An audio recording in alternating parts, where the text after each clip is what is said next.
All right, JT here. It's really late at night on a Saturday night. Sean and I are up watching Godzilla movies. Pretty good, pretty entertaining. And I wanted to get this entry in for a contest for the vinyl record mission. That's Steve. And if you haven't checked out his channel, please do. Him and his friend Ryan, they used to own a record store in Ontario, California. Ryan has a storage locker, big one, full of 50,000 records. And it's my kind of thing. I like digging, I like flipping through records, finding great records for very inexpensive, as I do when I build my channel on that whole deal. Knock on wood, you know, I get lucky. And anyhow, Steve has a contest, $100 to the winner. He's going to do a drawing. There's a few videos so far, and I'm getting this one in. I think the deadline is tomorrow, Sunday evening, I'd say. But here's the premise of the contest, and that is there's a record, there's a 45, a 7-inch record that Steve wants, that Ryan has. And it's Milk Cow Blues, Elvis Presley on the original Sun label, 1954.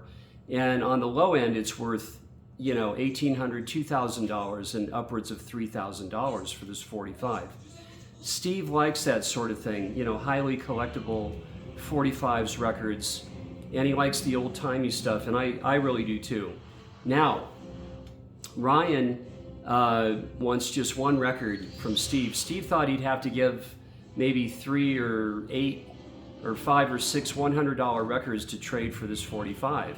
But Ryan goes, no, there's one record that you have that I'd take and trade, and we're to guess what Ryan would like.